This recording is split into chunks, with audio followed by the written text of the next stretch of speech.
Es un tema bastante bonito, un poco complejo. Si ustedes no logran entender la anatomía, pero voy a buscar la manera de que sea de una manera práctica para que ustedes entiendan cómo se logra esto.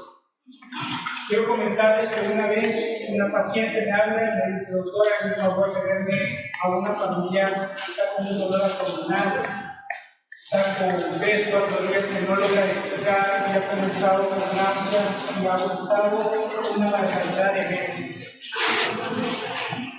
Entonces, bueno, me dijo: yo era conmigo, me recuerdo, y me dijo: bueno, está bien, la voy a ver hasta ahora, echar los ojos. Entonces, una señora de unos 50 años, que sí, en efecto, estaba que tenía más o menos como 4 o 5 días de que no podía defecar, no podía expulsar gases.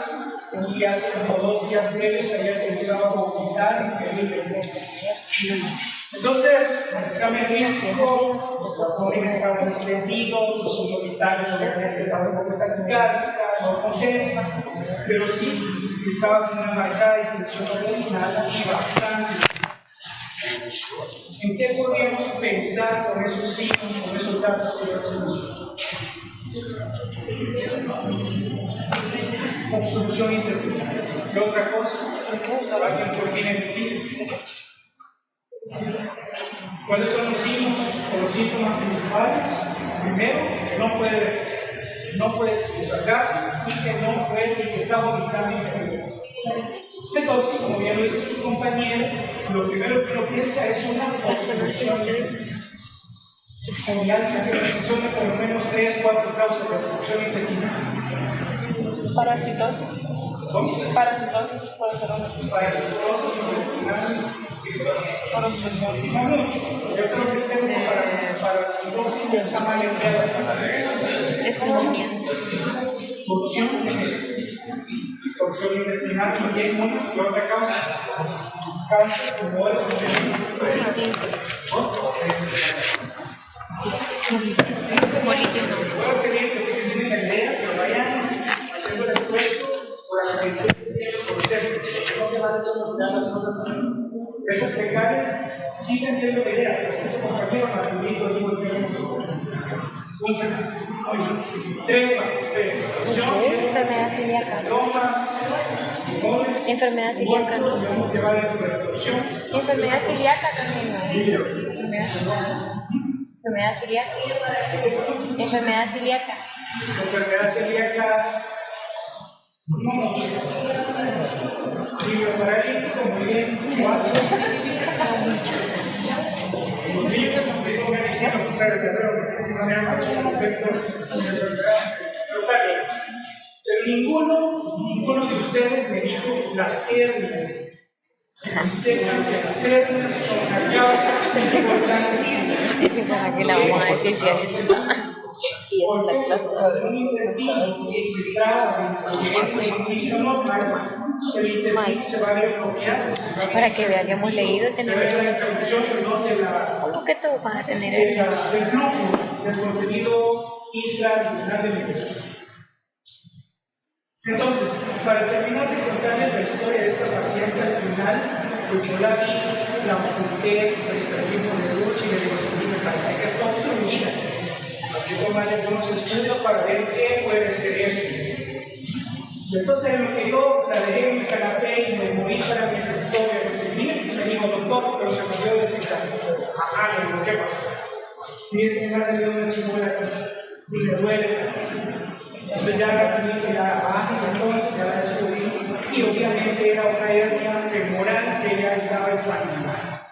Entonces con esto lo que les quiero decir es con este caso, para que vean que las hernias sí tienen una importancia increíblemente enorme, ¿verdad? Que deben de pensarla en esos casos de obstrucción intestinal. Sin embargo, gracias a Dios, la mayoría de veces los pacientes llegan de una manera electiva, es decir, sin tanta complicación.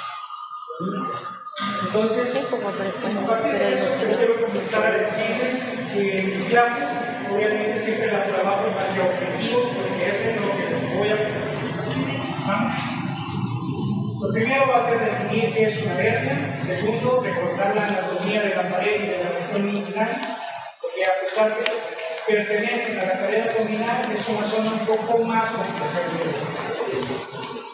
Ay, parecía yo un poco alto. Bueno, otro objetivo es conocer las causas y la fisiopatología de las hernias, clasificarlas, obviamente, identificar cuáles van a ser sus manifestaciones clínicas y plantear las opciones de tratamiento. Bueno, para que entendamos el concepto, yo a los grupos que ya tuve en tutoría les explico que imagínense que tenemos una gran caja de cartón. Dentro de la caja yo meto una bolsa plástica grande. Si quieren pueden hacer el esquema para que más o menos hagan un cuadrado por ahí, después hacen una bolsa redonda dentro del cuadrado y dentro de la bolsa redonda imagínense que ahí están unos intestinos y que esos intestinos están envueltos en una bolsita más pequeña. La caja, en resumidas cuentas, va a ser la pared abdominal. Son los músculos que están protegiendo todos los órganos o las estructuras que están dentro de ella. La bolsa va a ser el que ¿ustedes han estado conmigo? Peritoneo parietal, muy bien.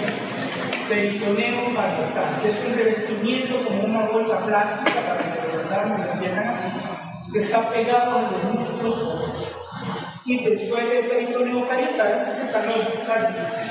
Los intestinos, hígado, vaso, los úteros anexos. Algunos de esos órganos están cubiertos con un peritoneo que nosotros le conocemos visceral, pero no son todos. Los intestinos usualmente son los que ocupan la mayor cantidad de espacio dentro del abdomen y no están recubiertos por el peritoneo parietal, por el peritoneo visceral. Entonces, para que haya una hernia, primero debe de haber un defecto o un orificio anormal.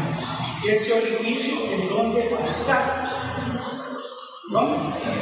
En la pared abdominal. Es decir, que esa caja, imagínense que en la parte de arriba ustedes le hacen un hoyo.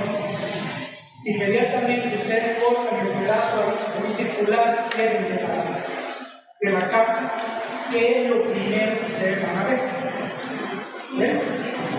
¿Ven? Sin miedo. El peritoneo parietal. Es decir, que lo primero que van a ver es la bolsa que está dentro de la caja. No van a ver los intestinos, obviamente.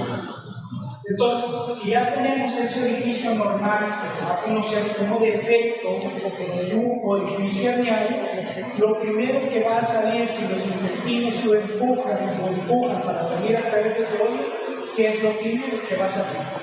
El peritoneo. Es decir, que el peritoneo es el que va a formar una bolsa que se va a llamar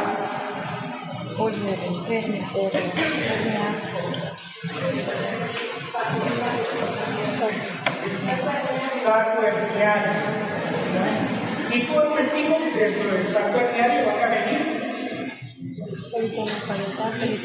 los intestinos. En este caso le vamos a conocer como contenido, porque eso puede ser que sea el intestino grueso, el intestino delgado, el apéndice, el diploma. Entonces quiero que entiendan esa lógica, que una hernia está conformada por tres cosas. Primero, por un defecto o un orificio hernial. No es debilidad. Quiero que estemos claros con eso. Es un orificio anormal que se forma en los músculos o aponeurosis de la pared abdominal. Segundo, está formado el saco herniario. El saco herniario que va a estar constituido por peritoneo parietal. Y por último, si alguna estructura que parezca hernia, pero no consta de esas tres cosas, está presente, no es hernia. Como por ejemplo, dice el doctor que me va a salir una bolita que está ahí, 3 gramos, ya lo evalúan, ustedes sienten que está sólido, que poco se mueve, lo auscultan, que no tiene peristaltismo, probabilidad de que no está presente. Un ganglio, un ganglio también, ¿qué más? Un pulmón, muy bien. Y probablemente en un caso muy rarísimo en la guerra, pero sí, en esos casos yo pienso primero en algo que no es un Para yo decir que es una hernia debe de tener esas tres cosas que ya les digo. Si no, no es. ¿Alguien sabe lo que es la diástasis de los rectos?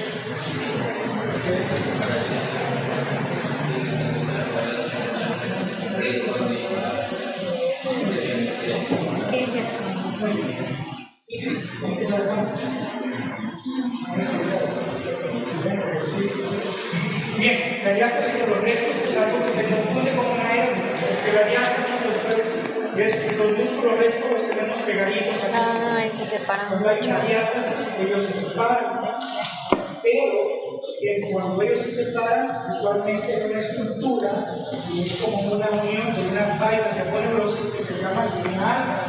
En ese caso, cuando los músculos se separan, la línea alba se hace más ancha. Entonces, cuando el paciente está acostado y él se levanta, los músculos se abren más y la zona delimitada abomba, como que fuera un gusanito que está aquí abajo. Pero ustedes cuando lo examinan no le logran sentir que haya un contenido, no le logran sentir que haya una definición normal. Por lo tanto, la diástasis es un diagnóstico diferencial de una hernia del epigastrio, pero no es hernia. ¿Estamos claros? Porque somos muy bien los criterios de que sea un orificio. Gracias. Bueno, entonces, tomando en cuenta todo eso, creo que está claro el concepto, ¿verdad? Que es una protrusión anormal de una estructura que se va a llamar contenido a través de un defecto en los músculos, perdón, en los tejidos que normalmente contienen dicha estructura. Y aquí otro concepto que se denomina hernia, la protrusión de toda víscera fuera de su propia cavidad. La parte que protruye, por lo general, contiene una bolsa formada por una membrana que lo recubre de forma, ¿cómo se llama esa membrana? Peritoneo. Peritoneo. Bueno, aquí, pues para que más o menos se entiendan los músculos por fuera, esta es la vaina, estos son los músculos rectos que les comento, que están formados.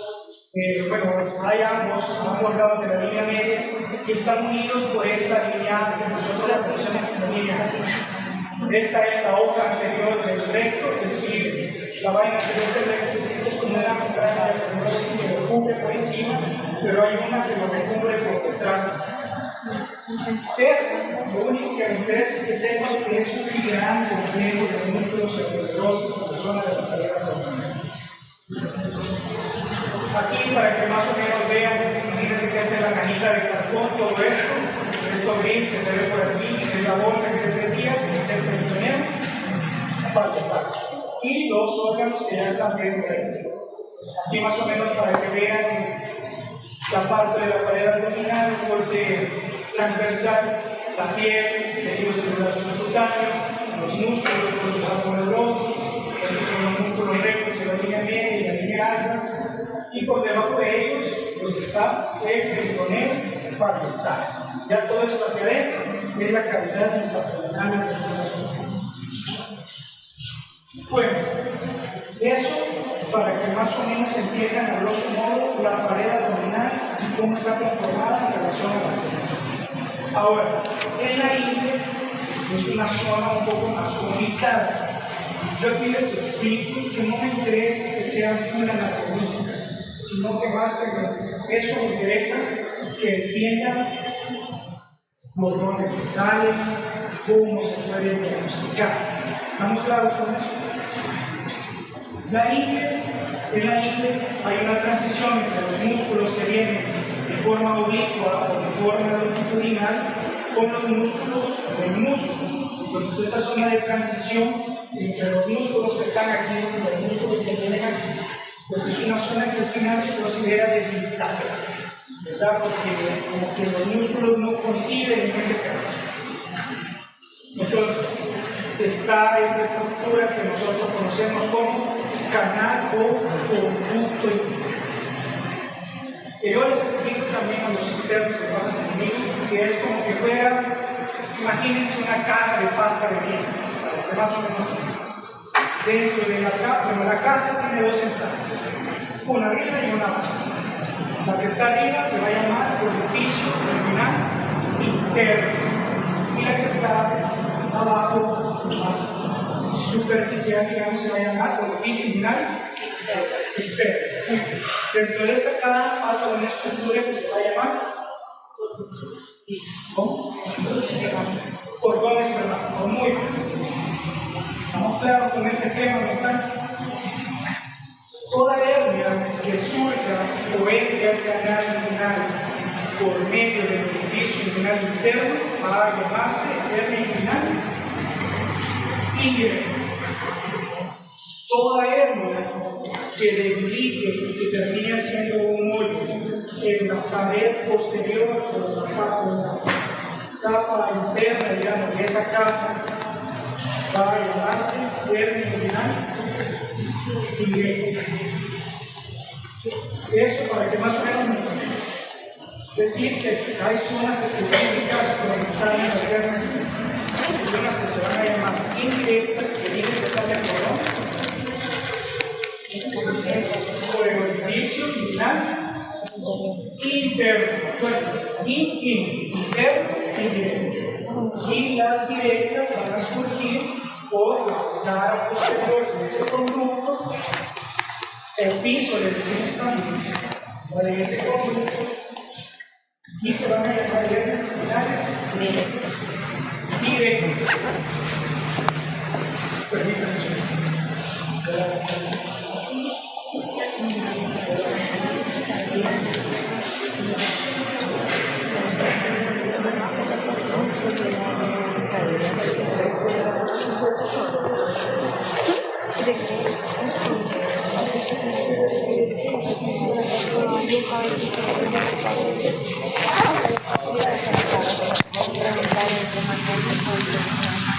¿Y usted qué tal le pone el turno?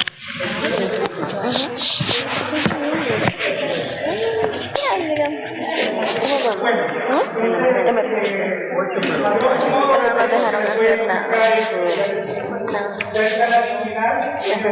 Es que tenemos de la Uber, no sabe. Está lateral en relación a la línea media. Y está el orificio inguinal externo que está más superficial. A través de él, repito, pasa el cordón espermático. Y toda hernia que entre por este orificio inguinal interno, es decir, que desde lo profundo quiera salir a través de este canal, se va a llamar hernia indirecta. Y toda hernia que protruya en este triangulito justo, pero viene desde de adentro hacia afuera, se va a llamar directa. Bueno, estamos avanzando aquí, pero yo sé que después viene lo más fácil. Aquí está como un esquema ya, como que hubiéramos abierto la parte anterior del conducto, y aquí se puede ver el orificio inguinal interno. Estos vasos son importantes, son los vasos epigásticos inferiores, porque toda hernia que surja medial con los vasos epigásticos inferiores se va a llamar hernia, que es como esta que está aquí, que como ustedes ven, no surge del anillo, sino que surge del piso o de la pared posterior del conducto. Entonces es una hernia indirecta. Muy bien. Y aquí está una indirecta, donde ustedes pueden ver, y aquí cabal que se ve que se ha metido justo como dentro de la cartilla que se mencionaba, incluso ya está queriendo salir del orificio inguinal, que son cuando se convierten en hernias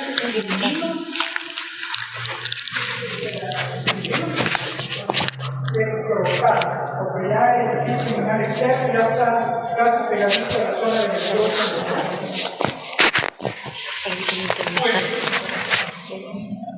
Espero que más o menos haya quedado claro. ¿Cómo que se llama? Ahora vamos a comenzar a hablar de cuáles son los factores de riesgo. Yo los divido ¿Por dónde salía la otra? ¿Una era por la orificio inguinal interno y la otra? ¿Por qué ángulo? Y esté haciendo fuerza desde el Piso posterior. hacia afuera, o que algo debilite los músculos por la Claro, por el pared posterior. ¿Qué puede hacer que aumente la presión dentro del abdomen? Pues ahí están ese montón de causas. El estreñimiento, los que tosen crónicamente, como los fumadores, los pacientes con gastritis, los pacientes con embarazo, los pacientes con tumores intraabdominales. Ellos hacen una presión dentro del abdomen hacia los músculos y los pueden romper, descargar, debilitar.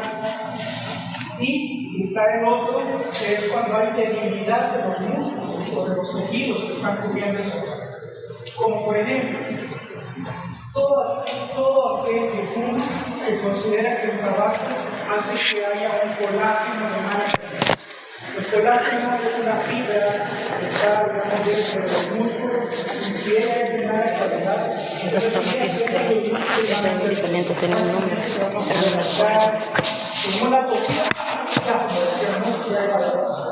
en una levantada de pesos, en una caída, y que no quiero hacer fuerza para no terminar en el suelo, pues todo eso son movimientos que si yo tengo colágeno de mala calidad, se va a terminar rasgando el suelo. La desnutrición, obviamente, el uso de esteroides, pacientes con cirugías previas, porque obviamente ya está debilitada la zona, o problemas congénitos.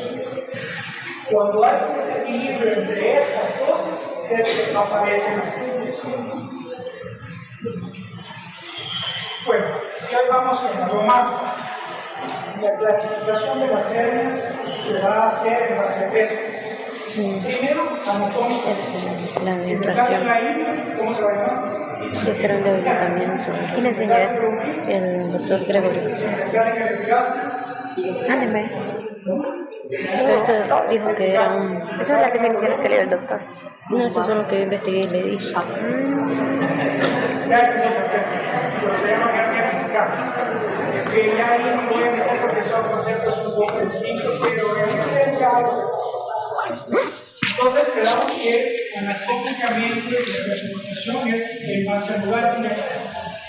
Gástrica, umbilical, semilunar o espiga, que aparece la línea semilunar o el músculo recto, hernia inguinal, Que eso me salió, mira. hernia femoral, la zona femoral.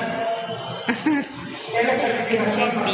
Es imperdonable que ustedes no sepan ni siquiera clasificarlas. Cuando ustedes tengan un paciente, el doctor Hernández dice que tengo un paciente aquí con una hernia epigástrica encarcelada. Bien, lo otro que es prácticamente obligación de ustedes como futuros médicos generales que deben de saber es, para mí es la principal, según su grado de complicación. Si tengo el orificio normal y se sale el contenido de la bolsa, del saco, normalmente, podría decir que un 80-90% de hernias, de ellas solitas, como acostarse o como el paciente local, hace esto. Eso se va a llamar hernia reducible. Esas hernias son las que van a tener la característica que ustedes, cuando ya el paciente se ha reducido la hernia, Sale mal lo que usted me acaba de mandar. por ejemplo, si es en el epigastrio, van a sentir la bolita y entonces ustedes gentilmente le deprimen y ya como hasta suena. Pero ya ustedes van a sentir que sí, La educación o la orificio, de que era un defecto. 3 centímetros, 5, 10. Entonces esa es una hernia reducible. Cuando se sale y no se logra regresar, se va a llamar encarcelada. O encarcelada, lo pueden encontrar con el Cuando no se regresa. Aquí usamos más encarcelada. Encarcelada. Ahí está, encarcelada. Que es cuando, por ejemplo, si lo que se ha salido es el intestino, a veces es tanto lo que se ha salido que entonces la vascularidad se ve comprometida y por lo tanto comienza un proceso de isquemia hasta tal punto que el tejido se puede llegar a necrosar. En este caso, dependiendo de lo que se encarcele, así fácilmente se puede estar. Porque, por ejemplo, si es el epiplomo el que se ha salido, ese es más aguantado. Es escandaloso, se ven grandes las hernias, pero el paciente no se queja de vómitos, de dificultad para defecar, porque no es el intestino que está pegado.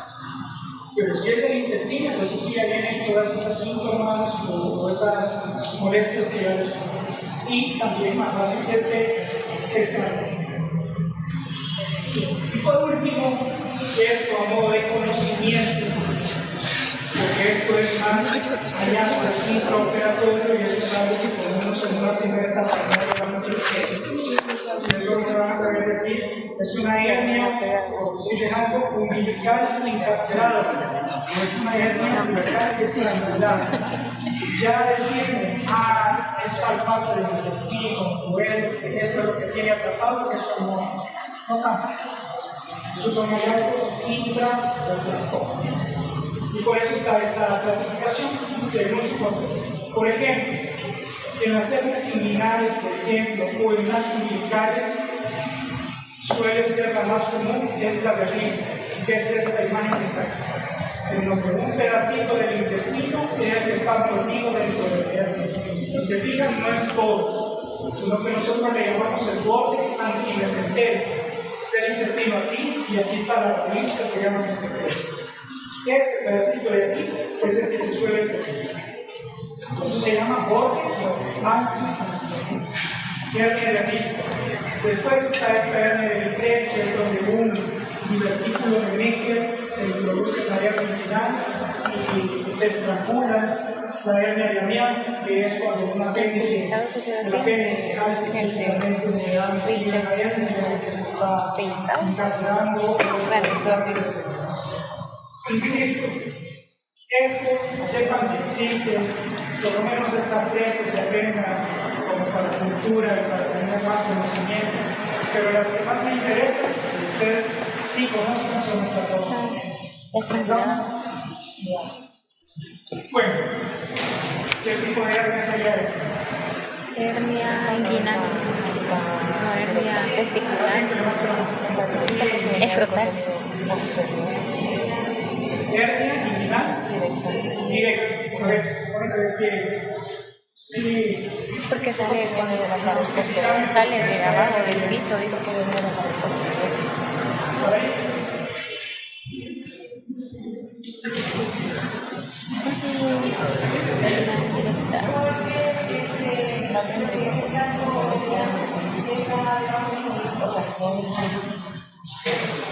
Está pasando por encima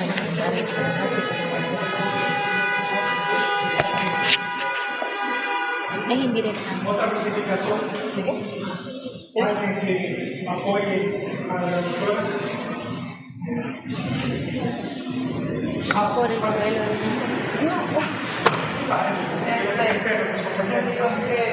Es directa porque viene de la pared posterior y como tal no ha pasado en el conducto inguinal, que es lo que la hace directa.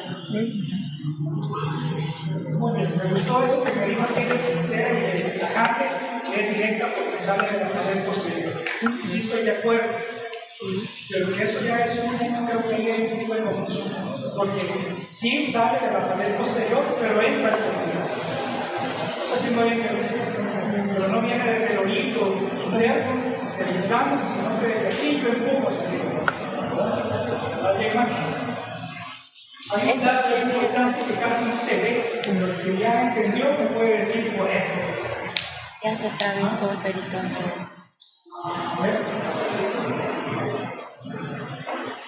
Porque está saliendo medial a estos vasos que dijimos, ¿cómo se llama?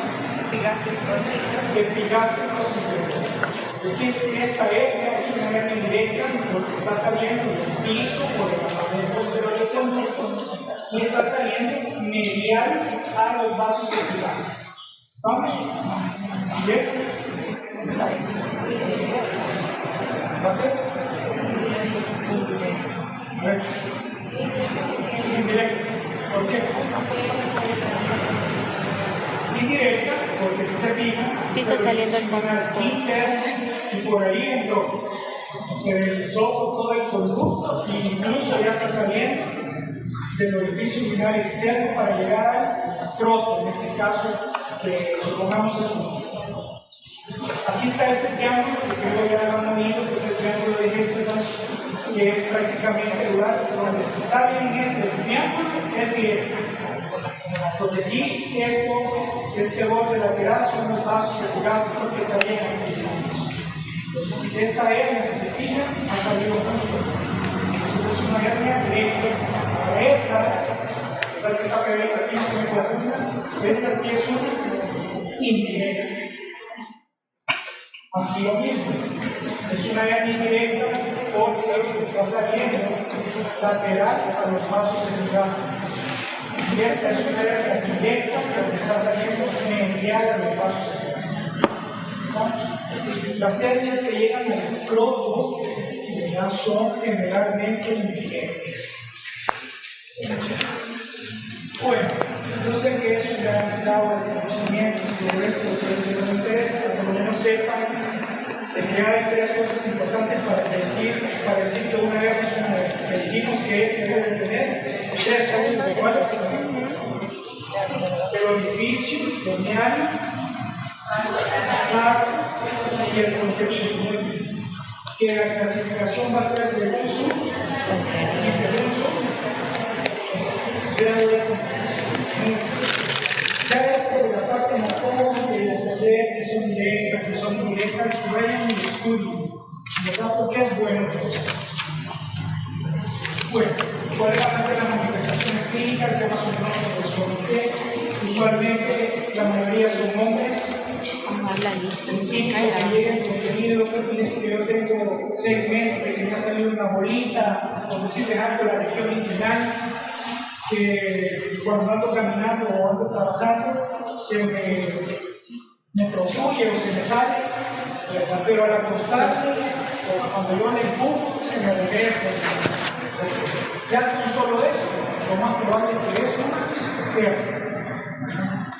Entonces, eso es lo típico de síntomas de internos. Sin embargo, hay veces, como el caso que les comento, en donde ya la paciente probablemente activa esa hernia sus 2 o 3 meses, pero nunca le dio importancia, sino que ya venía con síntomas de complicación. Ya venía obstruida, ya venía con signos y síntomas de incarceración de esa hernia femoral que les comento. Entonces, los síntomas se exacerban al estar de pie o al aumentar la presión abdominal. Hay que verificar los antecedentes familiares y si hay factores de riesgo para que tenga una hernia. A la exploración física. Toda sospecha de hernia, al examen físico, lo primero es evaluar de piel. Siempre a ver cómo se de pie, háganse los pantalones, hagan una fuerza, se ve pesado. O se ve la asimetría en la región inguinal sobre todo. O si es en el ombligo, pues igual, ahí va. O como se llama, si es una incisional, de eso no hablamos mucho, pero si es una hernia anatómicamente que ha salido en un sitio, en una incisión, se llama hernia incisional. Entonces, si aparece ahí justo donde hay una cicatriz, hacer fuerzas o estar de pie, después de evaluar al paciente de pie, hay que acostar para ver si reduce. ¿Estamos?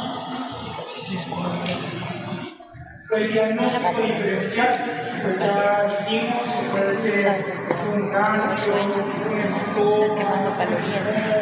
un linfoma. Estudios diagnósticos para confirmar una hernia. En el 80-85% de los casos no son necesarios. Basta con una buena historia clínica y un adecuado examen físico para decir que este paciente tiene una hernia. Ahora, ¿en qué caso sí valdría la pena pensar que sí hay que hacer algún estudio, sobre todo un estudio que se llama ultrasonografía de tejidos blandos? Que es cuando hay alguna, por decirles algo, en la región inguinal, que yo pienso, esto parece un ganglio, pero puede ser una hernia pequeña, mantengo una vuelta de tejidos blandos. En pacientes obesos, por ejemplo, que a veces no se logra palpar bien, porque es un gran panículo tuboso, igual se puede ganar una. ¿En qué momento podemos usar una tomografía? Porque esa es una pregunta también que pueden tener. La ultrasonografía es un estudio un poco más complejo que la requiere someter al paciente a radiación. Y usualmente nosotros, los humanos, utilizamos más la tomografía para caracterizar las células. Cuando digo caracterizar, me refiero Por ejemplo, una hernia incisional, y es casi el 99% de los casos donde se. Si yo tengo una hernia incisional, a mí me interesa ver qué tan grande es esa hernia. A veces uno no logra identificarlo porque como hay una cicatriz previa, está duro todo eso. Pero en la tomografía me dice, mire, por esa hernia, a veces le dejo, mire, tanto. Y en base a eso yo planeo mi cirugía de medicina. O sea, no es tanto como para hacer diagnóstico, sino para caracterizarlo. Es decir, medir diámetros, ver qué es lo que está metido y planear qué hacer. ¿Estamos? Bueno, ¿cuál va a ser el tratamiento? El tratamiento es estrictamente quirúrgico.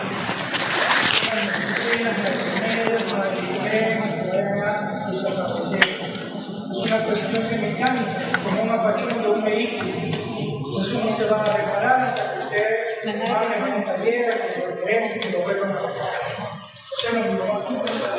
El tratamiento es quirúrgico porque hay que ir a cerrar ese orificio normal que se ha hecho, idealmente colocando una máquina o una prótesis. Bueno, ¿hay alguna duda hasta aquí?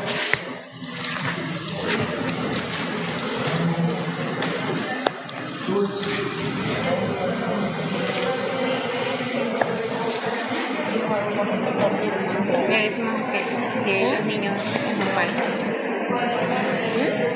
Preguntamos lo de los niños.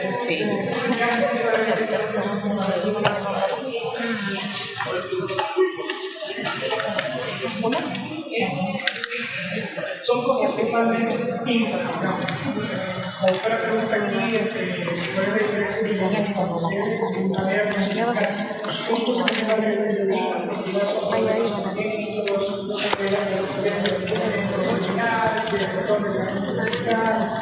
son cosas totalmente distintas.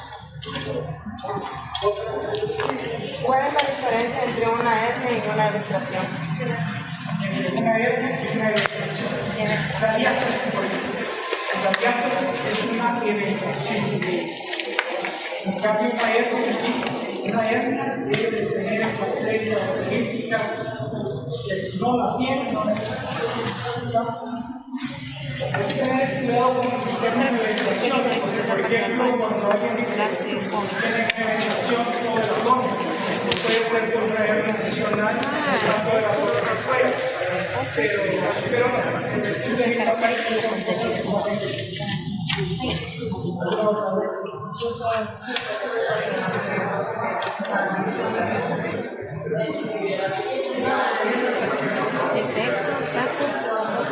El saco y el contenido son las tres características. ¿Verdad? ¿Verdad que sí? Sí. Son las características del hernia. Para que sea hernia, el defecto es el hoyito. El saco y el contenido. Pero quiero decir que en la zona del ombligo, cuando son niños, normalmente los niños como que tuviéramos esto así. Hay unas bandas que están así de forma triangular y este es el orificio del ombligo. En los niños esto está permeando porque aquí entra pues, obviamente la vena, el medicado y todo eso. Con el paso de los días, en el niño pasa esto. Es decir, que este triangulito, como estuviera corriendo aquí para que no me entiendan, hasta que así que viene, baja y empuja. Entonces, por ejemplo, hasta que mi perspectiva se veía como que le ibas a dar una chicha. Hay que esperar. Y obviamente no se va a desarrollar, pero usualmente con el paso de los días, eso se igual que las embarazadas surge lo contrario. Está así, pero por la presión abdominal del embarazo, suben los miembros y se abre. Entonces sale la hernia de las embarazadas. Pero una vez tienen a su bebé y vuelven a la normalidad, otra vez regresan y desaparecen. O sea, los triángulos bajan. Entonces, la doctora me pregunta que a veces hay hernias paraumbilicales en los niños. Yo sinceramente no sé cuál es la idea porque ya los niños son ¿verdad? Sin embargo, cuando decimos paramilitares, a mí se me hace que ya no entra en este concepto, porque este es el ombligo puro. Paramilitar quiere decir que está activa Sueño. Entonces, si son paramilitares, puede ser que sean abiertos con médicas, que sí, definitivamente puede que terminen en sí. Y cuando son muchas, como por ejemplo una hernia excepcional, por ejemplo, antes que se quitaban las vesículas con heridas grandes, entonces se podían hacer hernias que se formaban 1, 2, hasta 3 hoyitos en la misma zona. En esos casos, uno tiene que hacer como unir los 3 hoyitos y hacer un respaldo unido. ¿Está? No es que uno vaya también porque ¿Cuál es puede ver algo el que hacia afuera?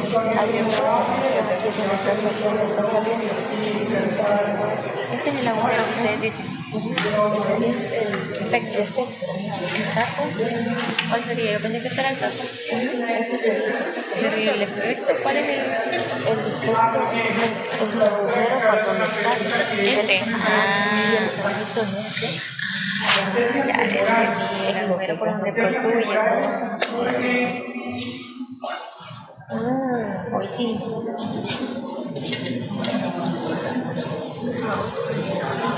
Y esos son los músculos rectos. Las hernias femorales son sumamente importantes, porque en muchos casos de su primer inicio era una hernia femoral estrangulada.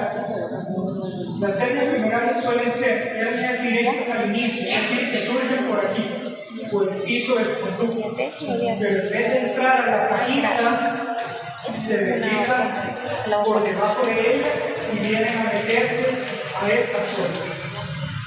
En esta zona, para que más o menos se entienda, este blanquito se llama ligamento inguinal, que es como que fuera una de las paredes de la caja. Entonces, sale una hernia directa, pero se desliza por debajo del ligamento inguinal y se mete siguiendo los vasos femorales. Este ligamento inguinal es como que fuera una cuerda. Bueno, imagínense un ligamento, es algo duro, firme. Y eso que está por debajo de los vasos, esto blanquito que se ve aquí, que estaría detrás de estos vasos, es peligroso, porque los huesos te lo pegan. Entonces, toda hernia que surja a través del orificio femoral tienen el riesgo de que si se sale, se encarcelan con suma facilidad. Si se encarcelan con suma facilidad, se estrangulan con igual facilidad. Y el problema de ahí es que las hernias inguinales o en cualquiera de la pared son músculos que estos se pueden estirar, se pueden soltar, usualmente con un poco de fuerza uno lo estira y se regresa. Pero en esas hernias femorales el problema es que como hay ligamento y hueso, lo que se sale difícilmente se puede regresar. Entonces, son las hernias femorales las más peligrosas que pueden haber. Usualmente se dan más en las mujeres, las ancianitas y casi siempre vienen con, es decir, estaturadas. Las femorales no tendrían mayor riesgo porque por ejemplo también cualquier que importante la diagnosis. No, en relación a las estructuras como los vasos o los nervios, no es que te vayan a producir obviamente nosotros las operamos y somos más cuidadosos porque estamos hacer una marroqueada de chapa.